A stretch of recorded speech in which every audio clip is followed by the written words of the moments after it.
കുലചൂടി നിൽക്കുന്ന മാവേലി മന്നൻ. തുണിക്കടകൾക്കും മറ്റു വ്യാപാര സ്ഥാപനങ്ങൾക്കും മുന്നിൽ ഓണക്കാലത്തെ ഒരു സ്ഥിരം കാഴ്ചയാണിത്. പക്ഷെ കൊല്ലം പുനലൂരിലെ ഒരു തുണിക്കടയിലെ മാവേലി കടയ്ക്കു പുറത്തല്ല, അകത്താണ്.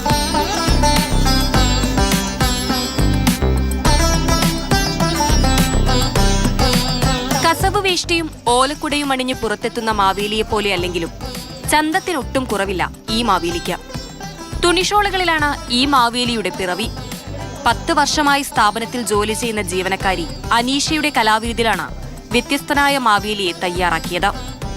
തുണിക്കച്ചവടം മാത്രമല്ല, കലാസൃഷ്ടിയും തനിക്ക് വഴങ്ങുമെന്ന് അനീഷ തെളിയിച്ചു.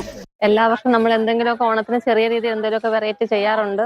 പക്ഷെ ഇപ്രാവശ്യം ഒരു മാവേലി ചെയ്യണമെന്നൊരു ആഗ്രഹം തോന്നി. സാറിനോട് ചെന്ന് ചോദിച്ചു. സാറ് ഫുൾ സപ്പോർട്ട് തന്നു. അനീഷയ്ക്ക് ഇഷ്ടമുള്ള രീതി അനീഷ ചെയ്യോ എന്ന് പറഞ്ഞു.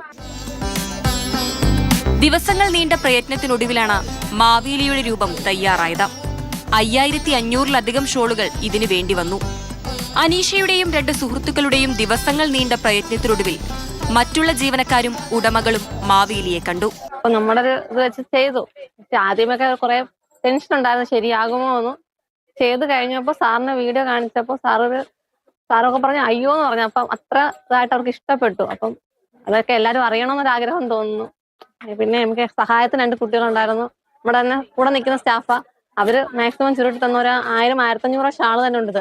അപ്പൊ അത്രയും ഷാള് ചുരുട്ടി തന്നതിന്റെ നമ്മൾ 5 ദിവസത്തെ കഷ്ടപ്പാടാണിത്. ഇത്രേ മാവേലിയെ നിർമ്മിക്കാൻ ഉപയോഗിച്ച ഷോൾ ആരെങ്കിലും വാങ്ങിക്കൊണ്ടുപോയാലും പ്രശ്നമില്ല.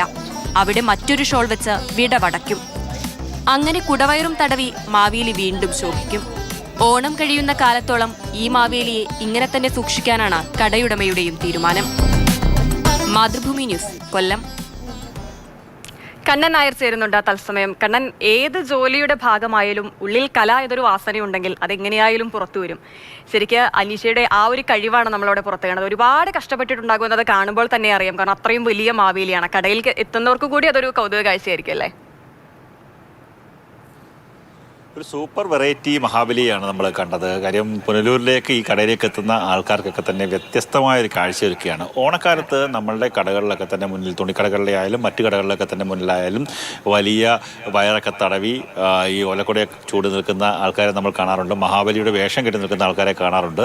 അതൊരു പുതുമയുള്ള കാഴ്ചയൊന്നും തന്നെയല്ല. പക്ഷേ പുനലൂരിലെ ഈ ജീവനക്കാരി നടത്തിയ ഒരു പ്രയത്നം, അത് ഏതാണ്ട് 5500-ലധികം ഈ ഷോളുകൾ ഉപയോഗിച്ചാണ് ഇത്തരത്തിലുള്ള ഒരു മഹാബലിയുടെ രൂപം തയ്യാറാക്കിയത്. മഹാബലിയുടെ രൂപമുണ്ട്, ഒപ്പം തന്നെ ഓലക്കുടയുണ്ട്. അതിന് തൊട്ട് സമീപത്ത് ഈ തുമ്പികളൊക്കെ തന്നെ, ഈ ചിത്രശലഭങ്ങളുടെയൊക്കെ തന്നെ രീതിയിലുള്ള ക്രമീകരണങ്ങളൊക്കെ തന്നെ ഏർപ്പെടുത്തിയിട്ടുണ്ട്. ഒരു കലാവിരുത് തന്നെയാണ്. ഈ കടയിൽ നിൽക്കുന്ന ഒരാൾക്ക് ഇത്രത്തോളം കലാവിരുതുണ്ട് എന്ന് ആരും ആദ്യം ഒരു മനസ്സിലാക്കിയിരുന്നില്ല. വ്യത്യസ്തയായ ഈ ജീവനക്കാരിയെ ആരും മനസ്സിലാക്കിയില്ല, ആദ്യം തിരിച്ചറിഞ്ഞില്ല അതും എന്നുള്ളതാണ് നമ്മൾ അനുമാനിക്കേണ്ടത്.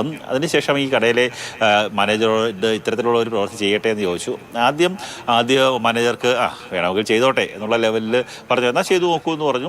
അങ്ങനെ 3-4 ദിവസം നീണ്ട ഒരു പ്രവർത്തനമാണ്. ഇതിൻ്റെ സ്കെച്ചൊക്കെ തയ്യാറാക്കിയത് ഈ ജീവനക്കാരി തന്നെയാണ്. സഹായിക്കാൻ മറ്റ് 2-3 ജീവനക്കാരൊക്കെ തന്നെ ഉണ്ടായിരുന്നു. അവരെല്ലാവരും കൂടി ചേർന്ന് രാത്രി പകൽ ഭേദമന്യേ അവിടെ ഇരുന്ന് ഈ കാര്യങ്ങളൊക്കെ തന്നെ ചെയ്തു.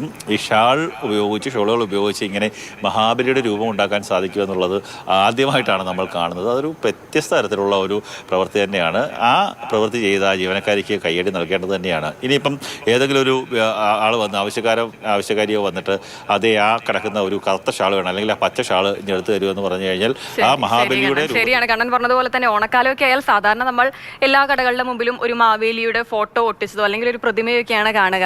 എന്തായാലും വെറൈറ്റി ആയിട്ടുണ്ട്. അത്രയും എഫേർട്ട് എടുത്താണ് അനീഷ അത് ചെയ്തത്. അനീഷയുടെ ആ ഒരു പ്രയത്നത്തിന് എന്തായാലും വലിയൊരു കയ്യടി.